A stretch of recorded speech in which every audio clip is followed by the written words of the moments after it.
HBCUs are more than a trend. Yeah. We're forever a part of the culture. HBCU Pulse always has you on lock. From the shade room to your favorite news feed, and now on your TV and radio. We are the #1 outlet for HBCU culture. Follow HBCU Pulse on social media and visit hbcupulse.com to stay up to date on what's going on in the HBCU community. What's going on, everybody? This is Randall Barnes, the founder of HBCU Pulse and the host of HBCU Pulse Radio, here in the building for another special edition of the HBCU Experience Movement interviews. On today, we're talking to Mr. Jordan Harvey and Terrance D. Giles Jr. Now, I did not go to Grambling State University. I went to Fort Valley State University. I have my sweatshirt on today because I got to represent from Middle Georgia, okay? I am from Macon, Georgia. I went to Fort Valley State University, man. Middle Georgia, born and bred. And, hey, my first guest is from Middle Georgia. Like, I read his bio. I was like, no, we got somebody from Middle Georgia that did all that. I'm like, nah, man, I got to wear Fort Valley stuff, man. Listen, it says this is the Grambling show, but I got to wear the Fort Valley thing, man. Let's go. So first, we're bringing on Jordan Harvey, amazing brother. He is from Middle Georgia. So I got to go on and bring him on. Grambling State alumnus. Let's go on and bring him on. Jordan Harvey, how you doing today, man? Man, what's going on, man? Hey, I'm doing well. It's nice to have a homeboy on the video. Good old Middle Georgia alumni. It's good to see you, man. But I'm doing well, man. How you doing today? Man, I'm great talking to you, man. Middle Georgia, man. You made it, man. I read that bio. I'm like, man, we making it happen out here in Middle Georgia, man. We got to. Hey, we got to, man. Ain't nobody gonna do it for us, man. We got to make it happen. So yeah, man. I'm from Forsyth though, not Macon, but it's still Middle Georgia. Hey, that's still Middle Georgia. Like, man, like when you look it up on Google, it say Forsyth. You know what I'm saying? Yeah. Now it's gonna say Macon first, but it say Forsyth too. Right. You know what I'm saying? But right. Man, super excited to talk to you. So first and foremost, before we start, please tell us who you are. So I'm Jordan Harvey. I am from Forsyth, Georgia, Middle Georgia. As you mentioned, I am Grambling State alumni. Class of 2014, computer information systems, major with a minor in business management. I am also a brother of Phi Beta Lambda Business Fraternity. I'm also a brother of Omega Psi Phi Fraternity Incorporated, root to the bros, amongst a number of other things. And shout out to all the clubs and the people I was able to work with and people who were able to impact me and people I was able to impact at my time at Grambling. But yeah, I'm currently in IT consultant for Accenture Federal Services, and I currently work on a NASA contract. I also have a scholarship foundation for other HBCUs because HBCUs is something I'm very passionate about. Hence the book. Hence, it's my honor and privilege to be on HBCU Pulse show. So yeah, man, that's me in a nutshell. I'm sure we'll get into some of the other details throughout the show. But yeah, that's me. I'm Jordan Harvey. Nice to meet y'all. Man, listen, you already know we're gonna get into it, man. So let's go on and get into it. So I saw in your bio you were at the Fountain City Classic. You went to see some Fort Valley State games for homecoming and Tennessee State and FAMU. So you've had that HBCU legacy and experience really your whole entire life. So what made you go to Grambling? So like you said, so I went to my first Bayou Classic, which is essentially it's the hood Super Bowl in New Orleans between Grambling State University and Southern University, A&M. And this was like 95. I went to my first ever Bayou Classic. So I was actually raised by a Grambling. So my stepfather, he went to Grambling, and that was by far one of the largest influences, which led me to Grambling ultimately. My stepbrother went to Grambling, my brother went to Grambling, so it's more of a family tradition. But I did have other options. I could have went to Fort Valley. Sorry, brother, but I chose the Big G over Fort Valley. But yeah, that's ultimately how I ended up at Grambling, man. It's just raised in the tradition of Grambling State University, raised as a Tiger, I'll die as a Tiger. So that's my Grambling story. Man, listen, I love it. Like, man, like you never go to Fort Valley, man. You went to Grambling, man. Hey, that's the school, the Eddie Robinson school, all the different stuff going on. And then the thing about it is, you notice about Middle Georgia, at least you ain't going to Mercer. You feel me? So he went to an HBCU. Oh, 100%. Yeah, 100%. Can't go to Mercer. Can't do that. Nah. At least they go to Mercer or Macon State. You know what I'm saying? You went to Grambling. You know what I mean? So you cool with me. Right. Yeah. I had to get out of Middle Georgia, and I definitely couldn't do Mercer or Macon State. Couldn't do it. Just couldn't do it. Hey man, no, I totally get that. That's a whole nother different story. We ain't talking about that. My beef with Mercer right now. We ain't gonna talk about that. But man, let's just like this whole time story. But let's just talk about your time on the yard. So I'm gonna mention a year, and I really want you just to run it down for me. So tell me about your freshman year. Oh man, so freshman year, when I got to the yard, um, I I was able to meet my freshman year roommate, Patrick Cook. Shout out to Pat. So we already kind of had some things in the works in terms of just kind of getting like a social life together. I mean, again, it was me transitioning from Middle Georgia to being in the boot, right? So it was I mean, it was a bit of a culture shock, right? Like it the first day we get there, everybody talking about red beans and rice and gumbo and all of this. So that was a shock in and of itself. But man, my freshman year, I had the honor and the privilege to meet a lot of like awesome people who were in leadership positions. So like the sophomore class, the junior class, and the senior class. When I got there in 2010, they influenced me and in some ways molded me and encouraged me to do more.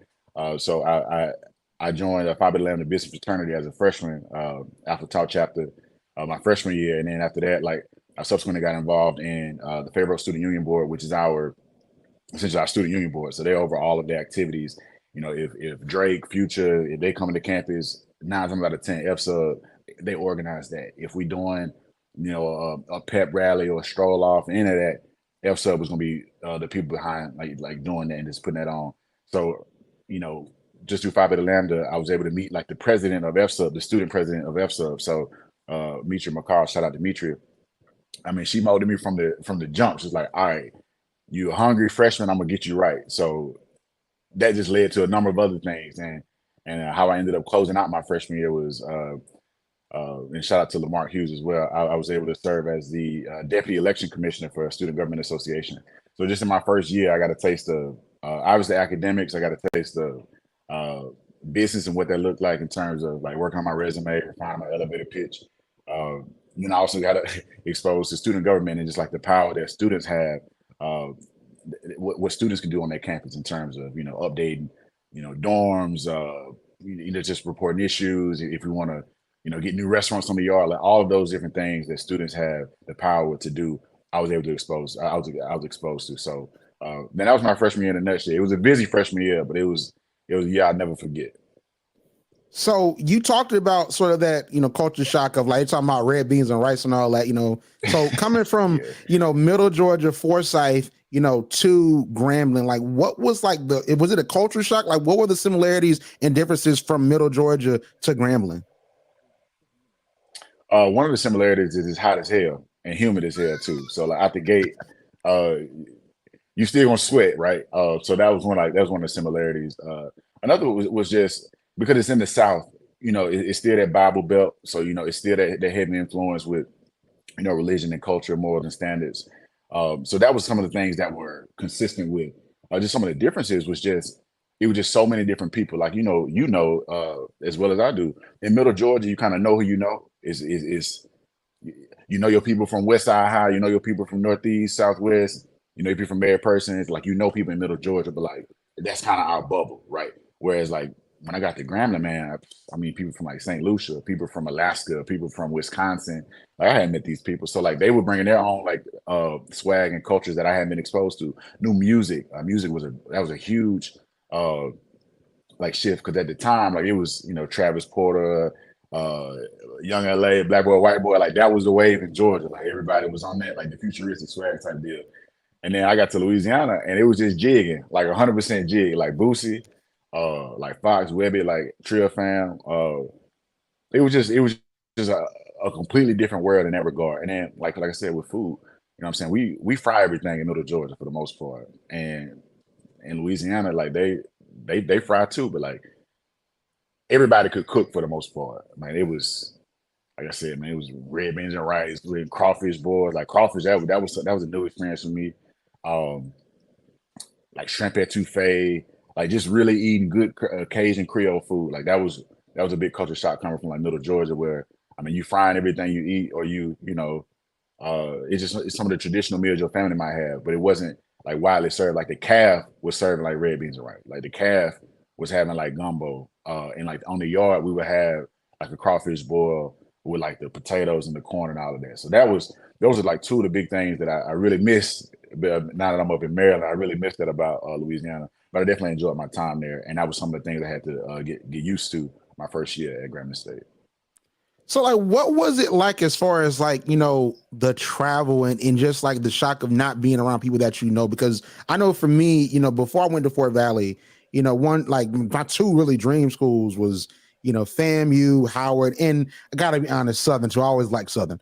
I'm not gonna hold you, but like, the travel. We'll allow it. Yeah, I'm not gonna lie, you know what I'm saying? But like, the travel aspect was always a thing for me. I'm like, man, if I go like to FAMU, I go to Howard, like, so how does the travel gonna be versus, being in Fort Valley and I'm from Macon, like my parents only like 40 minutes away, and like, I know my way back there. I can get my hair cut by my normal barber. You know what I'm saying? So like, right. How was it, as far as the travel aspect and really like, sort of forging your own path in a new situation when you might not really know anybody?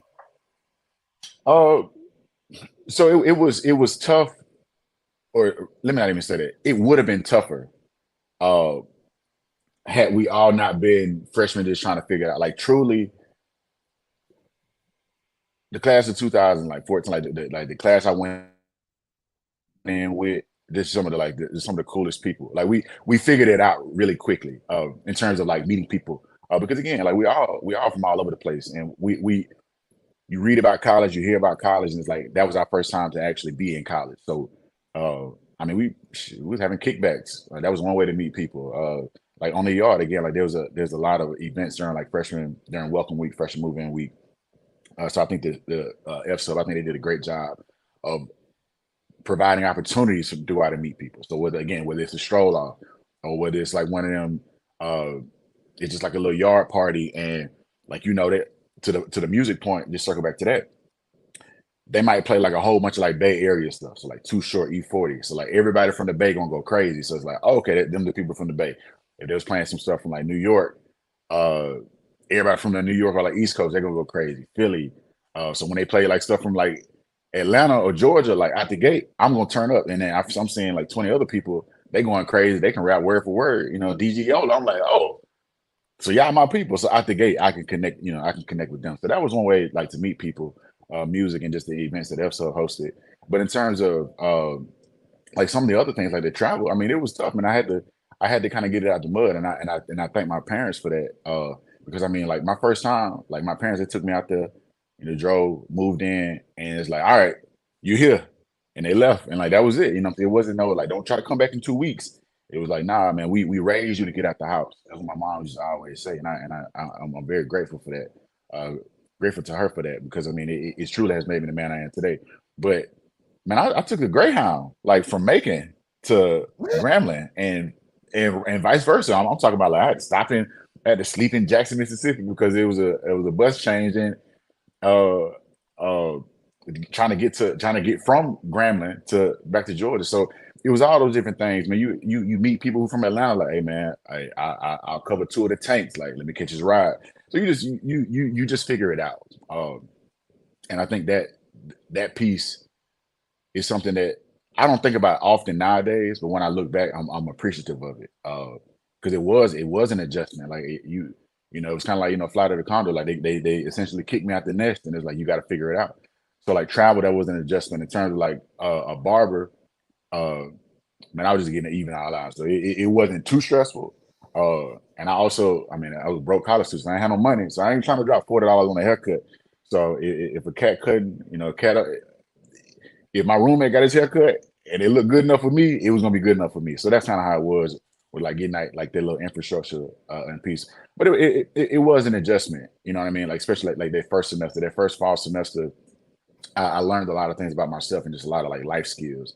And we always say, Grambling State University, where everybody is somebody with a fee sheet, but it's also, if you can make it at Grambling, I feel like you can truly make it anywhere in the world. And that's academically, that's socially. It's truly, it's similar to Fort Valley, but even country, if you can imagine.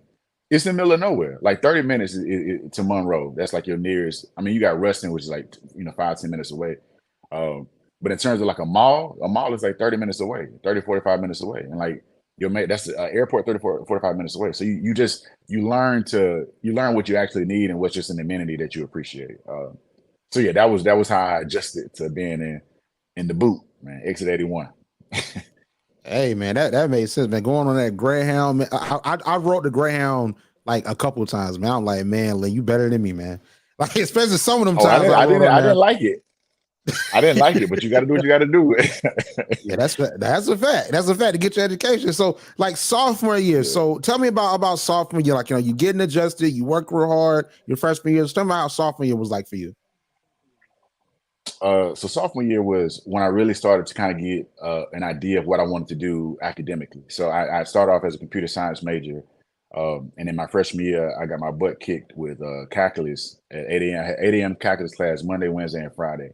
And when I got to college, I loved math, but all of a sudden I didn't like it that much. And I realized just like with the curriculum for computer science, I was going to have to continue to take calculus classes, and also I could tell just based on like the jobs that you could get from having a computer science degree, it wasn't really my speed. Like I enjoy the tech side of things, but I also enjoy the people side of things, and I didn't really get that people side of it from the computer science piece. So ultimately, in my sophomore year, I shifted my major from computer science to computer information systems. So that's kind of when I really began to hone in, like what I want my career to be. Again, like with the experience I had my freshman year with Fayetteville Student Union Board, I had actually become a co-chair that year. So I was actually, I co-chaired a committee, the hospitality committee specifically. So I was able to meet like a lot of the people that came, whether it was a comedy show, whether it was a concert, whatever it was. I was able to meet a lot of people that way, which is excellent. Um, I was also able to kind of step more into a role with Student Government Association, being no longer the deputy election commissioner, but like the actual election commissioner. So that just means I presided over all the elections. I made sure that people were following the rules and guidelines, and nobody was out cheating and anything and everything else. So my sophomore year was really that. I was fortunate to really build out my social circle. So it was no longer like just my true friends were like like my fellow freshman students or my fellow Georgia natives. It was like it was everybody across creed, color, fraternity, sorority. It was just some of everybody. And that was like my sophomore year was really when I think I stepped into that more like socialite role, if you will, because I was throwing some parties. You got to work hard, play hard. We was throwing parties. We was like networking. I was helping other people because sophomore year everybody starts to kind of shift to getting their resume. I mean, getting an internship. And fortunately, because my freshman year, I had a resume, so I was able to help other people to kind of get in the groove of that. And also, I can't really thank my parents enough, because I don't think I would have been as sharp or as on top of that had it not been just how I was raised, and the fact that like the expectation had been set that you from Middle Georgia, and there's nothing wrong with being in Middle Georgia, but like if you want to get something higher, if you want more, you got to go out there and get it. So they always encouraged me to go out and do that. So having that mindset, I was able to help other people that may have been from like small town Louisiana go out and get it, or at least make the steps to go out and get it. What I'm saying? Everybody did their own work by themselves, but I was happy to help people. So that was really like my sophomore year. I was starting to build those connections. I knew what fraternity I wanted to join.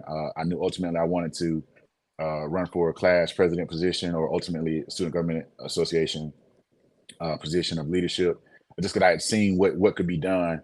And I knew a lot of people, they would speak about what they wanted to see change, but not often would they step up to actually make the changes. So sophomore year was when I started to kind of get molded and influenced to make those moves myself.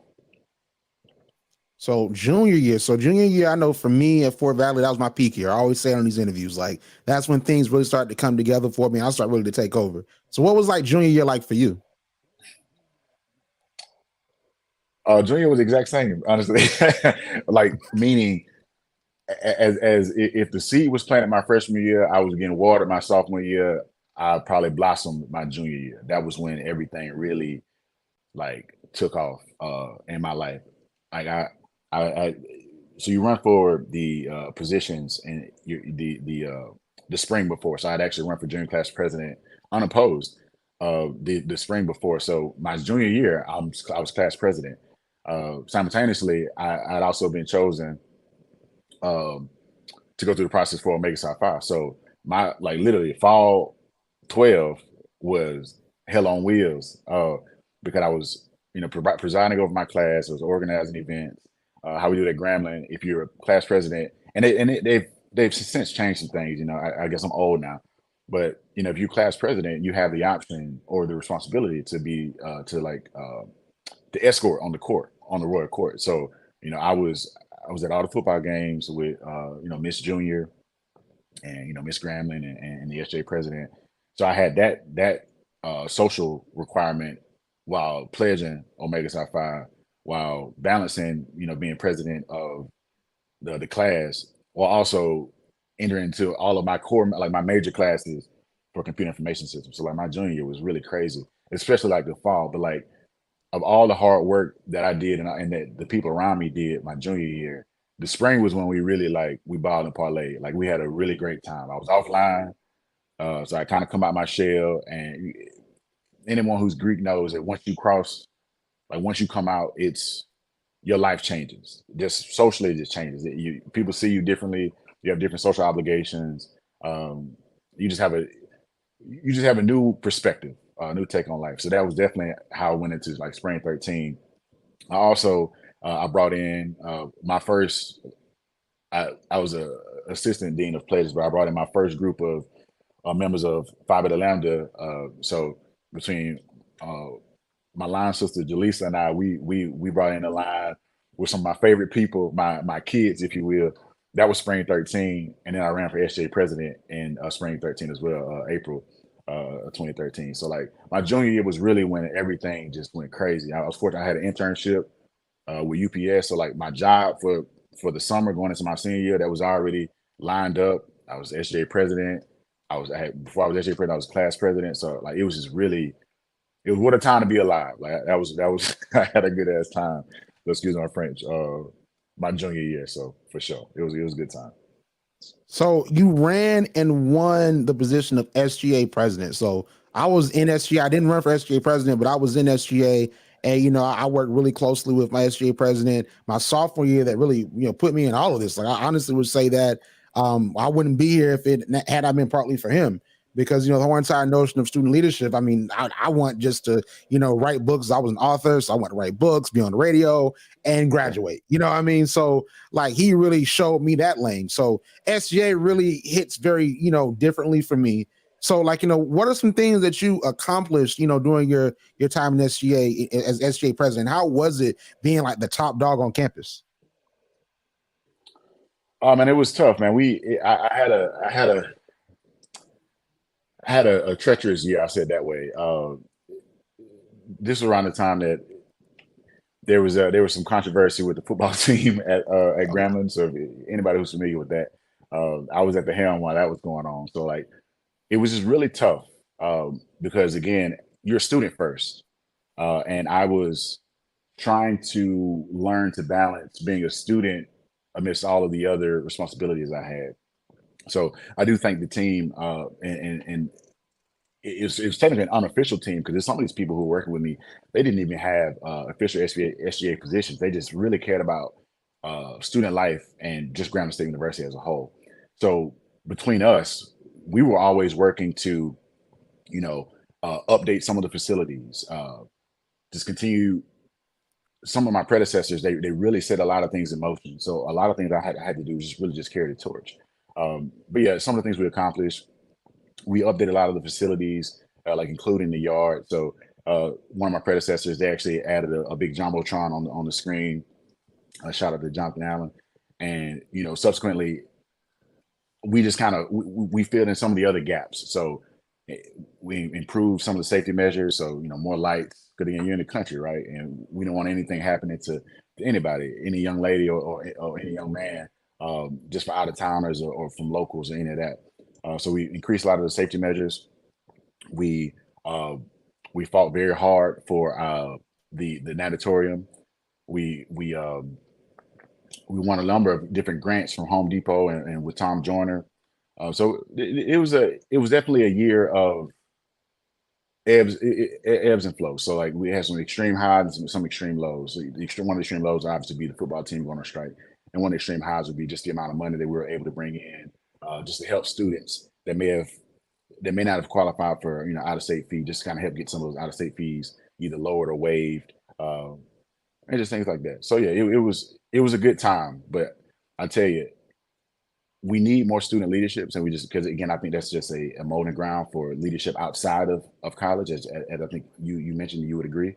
But just don't forget that you're a student, right? So like you learn very quickly how to balance or how to recover if you fail to balance school, extracurricular, and also just student leadership. So yeah, that was my senior year. Fun times, fun times.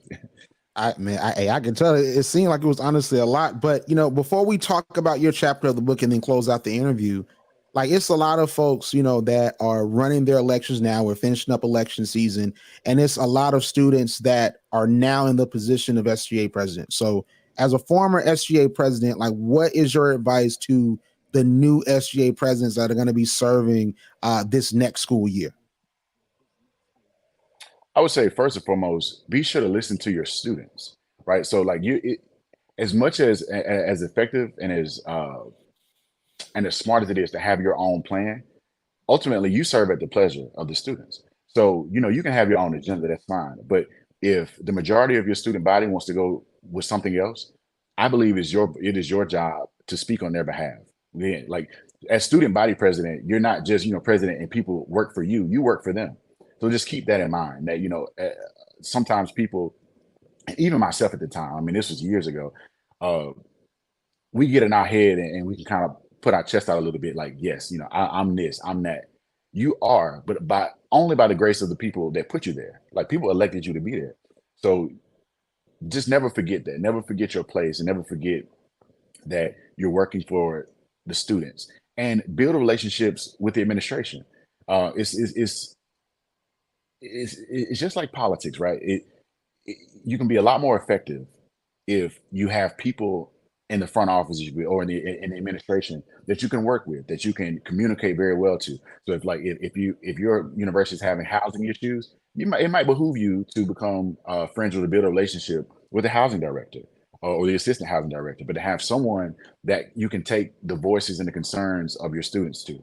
Okay, that's ultimately what it's about. So I would just say that my main message was, hey, don't forget you're a student first, but also don't forget that you work for the student body because you chose to do that. You didn't sign up for them to praise you. You signed up to work for them. So just keep that in mind. Hey, you said a word like I 100% co-sign that because I think a lot of times that when it comes to SGA, like folks really get it misconstrued because like they're representatives of the schools. So I think that's a powerful message, and a lot of folks need to hear that. But to close out the interview, I want you to tell us a little bit about your chapter in the HBCU Experience, the Grambling State University edition that is coming on May the 3rd. So it's going to be on Amazon. So tell us a little bit about your chapter. So some of the details we discussed today, just where I'm from and like that culture shock, that transition from Middle Georgia to Louisiana, that's definitely like detailed in the chapter. Also, just again talk about some of the organizations I was able to either join or start, and just how that impacted me. But like ultimately, what I want my chapter in the book to do for most people is to reinforce or to introduce how beneficial HBCUs can be to their lives and how beneficial it's been to my life.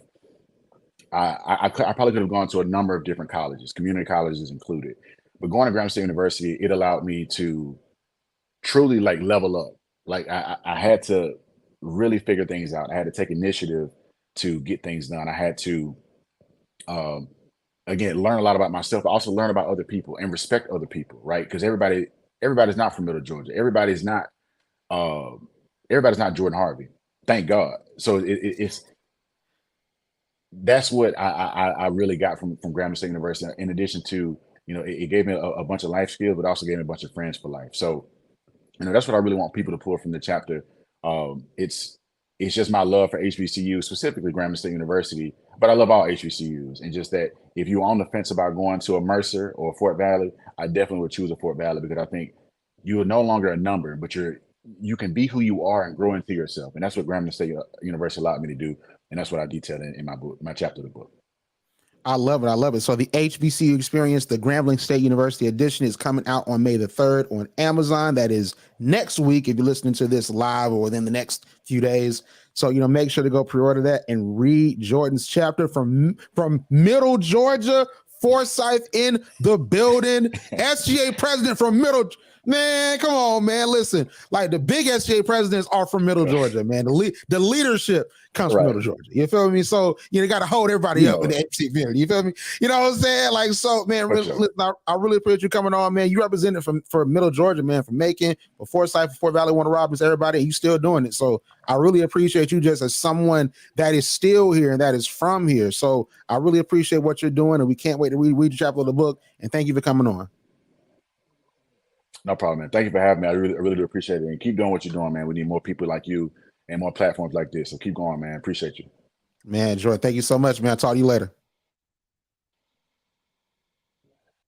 All right. That was Jordan Harvey, former SJ president at Grambling State University. Amazing interview, man. That Middle Georgia swag. So you gotta make it happen. So coming up next, we have another amazing alumnus of Grambling State University, Terrance D. Giles Jr. He is also in the HBCU Experience, the Grambling State University edition. So let's go on and bring him on right now. Mr. Giles, how you doing today? What's up, big guy? All is well with me. Hey, man, listen, I'm good. You know what I'm saying? I got an author in the house. You write your chapter in the HBCU Experience Movement book. So first and foremost, how does it feel to be in the book, man? You in a book, man? How does it feel? Man, listen, it's definitely a pleasure, man. Surreal moment. I was actually, man, at an event in Orlando one time, and this guy walked up to me. He was like, "Hey, man, do you write?" I was like, "Yeah, a little bit." "Why?" He was like, "You look like an author." I was like, oh, "Okay, cool." And never thought about it, you know what I'm saying, until this moment happened. And I'm like, wow, like it's amazing how people can see things in you before you see them in yourself. So it's definitely a good moment. That's real. That's real. So, just before we start talking about your Grambling experience, tell everybody a little bit about yourself. Man, listen, I'm from Grambling, Louisiana, born and raised. So it's definitely a pleasure and an opportunity for me to write my story about Grambling, being from the area.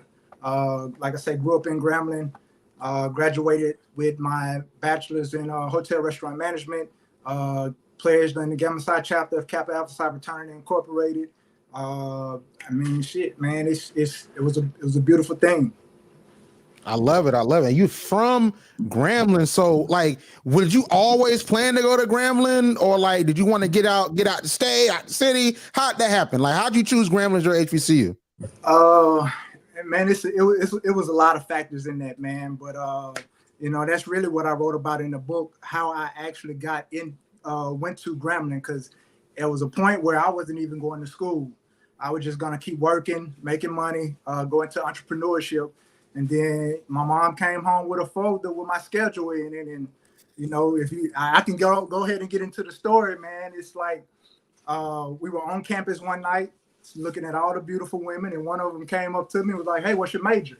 And I was like, the deer in the headlights, like, I don't know. I'm not in school. And after that night, man, I went home and got that folder, looked at that schedule. The next day I went on campus, started talking to everybody like, yeah, this is my major. I'm going to be in this class. And yeah, that's how it happened. I gotta ask you. So when you say you don't go to school there, so what did she say back? Like, was it like, so, did she walk away? What happened? I never told about my mom or the young lady. No, to the young lady like that you talked to. That was you met down there.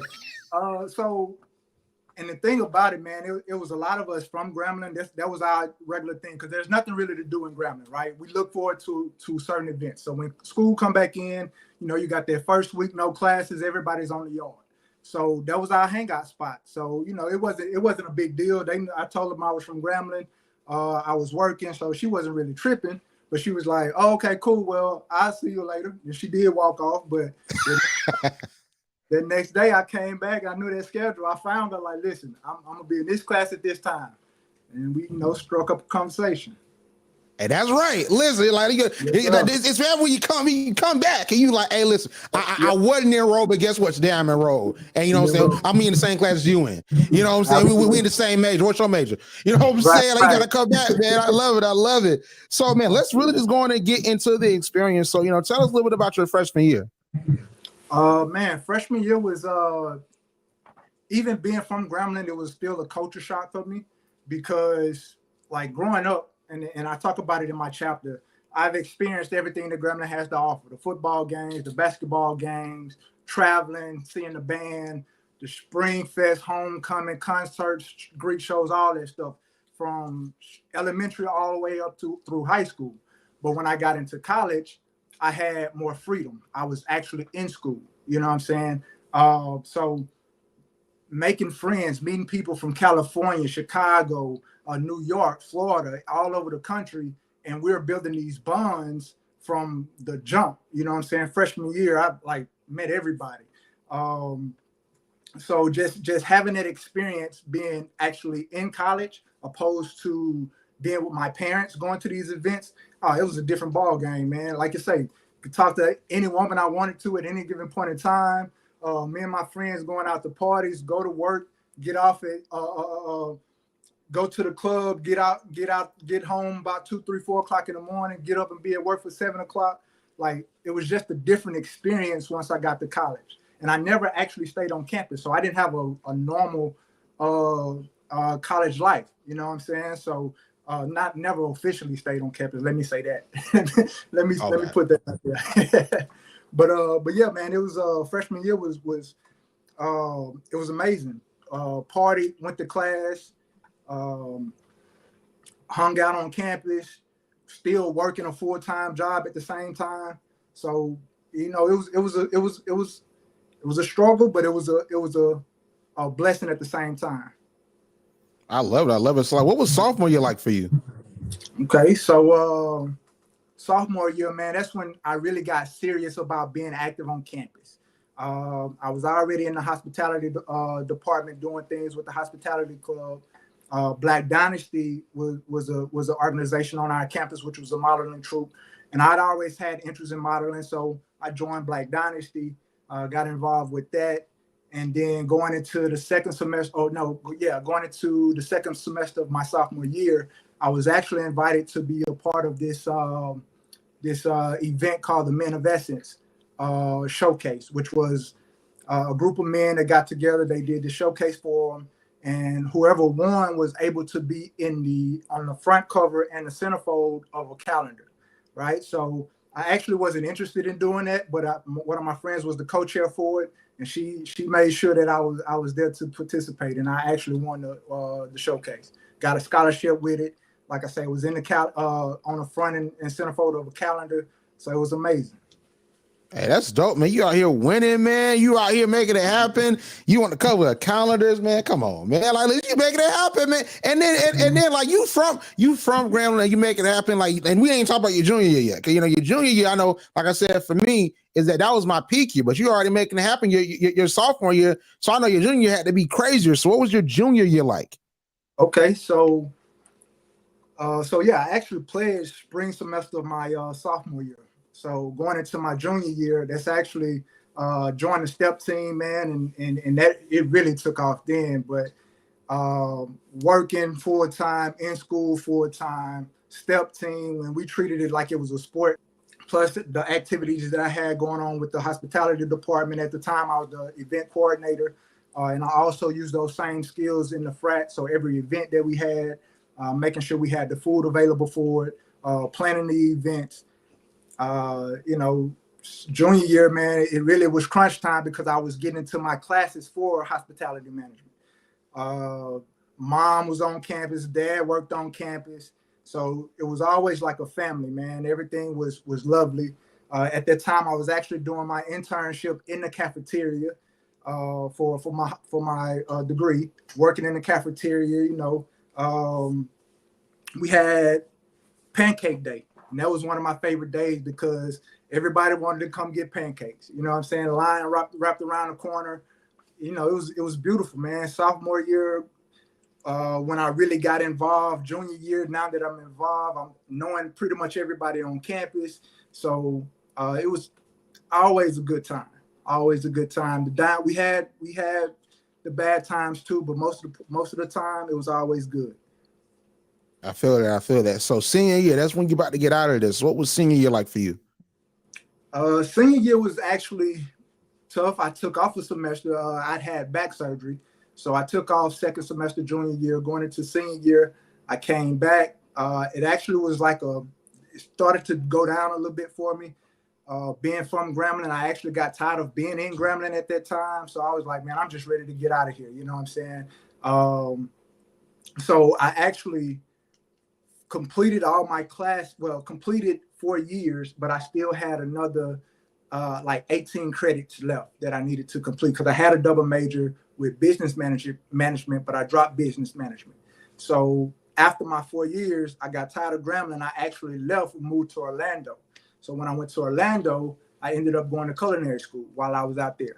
Stayed out there for about 1.5 years. My mom actually called me and was like, hey, they about to get rid of the hotel restaurant management program. It'll be best if you go ahead and come back and finish your degree. Like, all right, mom, all right, I got you. But I'm out there working, making money, so I wasn't really thinking about it. One day I sat down, I was like, you know what? Let me go ahead and get back up here and finish this degree. So came back to Grambling, and I think it was summer of 2009. Went on ahead and got that last year done, and yeah, that was it, man. I feel it. So which year would you consider, to be like the year that really molded you into the man you are today? Definitely sophomore year. Sophomore going into junior year, like I say, when I got involved in more organizations, that's when I really understood the value of teamwork, the value of leadership, the value of relationships, and just understanding how life really works. Because I'm working with these different people from all different walks of life, different areas. Everyone have their own way of doing things, but at the end of the day, we all have to come together and achieve a common goal. So putting personal egos to the side, personal agendas and everything, putting everything to the side and just come together as one unit to achieve a goal, man. It was a lesson to be learned. Hey, I love it. I love it. So I think that just, from what I'm hearing from your experience, like, I know that your chapter is going to be really dope in the HBCU Experience, the Grambling State University edition. I think you're from Grambling. You know what I'm saying? So it's like, that's already the coolest part, is that not only like, just like the city of Monroe, like you really like, you have that whole entire experience. So walk us through, a little bit, give us a little, preview of your chapter of the HBCU Experience, the Grambling State University edition. I started off with the slogan, the place where everybody is somebody, right? And I take that to heart because it's legit a family, a community outside of the university. The city itself is a community. So anybody that comes to Grambling, man, they instantly become family. Like, no matter where you're from, you instantly become family. And you meet these people and you build these lifelong bonds with these people. So being from Grambling, knowing pretty much everybody in Grambling, and then going to campus, meeting all these other people. And my parents was always everybody's parents. So once I got to school, my freshman year, I actually didn't have an identity because my mom was the advisor for the Delta Iota chapter of Delta Sigma Theta. So I was always Sorrow Giles' son, right? So by the time my sophomore year came around, though, everybody, now I have my own identity. And now let my mom tell the story. She's now TJ's mom. You know what I'm saying? But and that's pretty much what my chapter is about. Like how I grew up in Grambling, got to college, and the transition that happened over the years. And you know what I'm saying? And like I say, everybody, the place where everybody is somebody. And it also talk about with the fee sheet. You know what I'm saying? The place where everybody is somebody with the fee sheet. So, and that you got to read the chapter to understand what that actually means. You know what I'm saying? But it's a common thing with everybody on Grambling's campus. Like, you got to make sure you have that fee sheet. If not, hey, it's going to be a hard semester for you. I'm gonna have to read. I don't know what you're talking about, so I have to read the chapter. Yeah, you know what I'm saying? Listen, that's my shameless plug. Go get the book and read the chapter, man.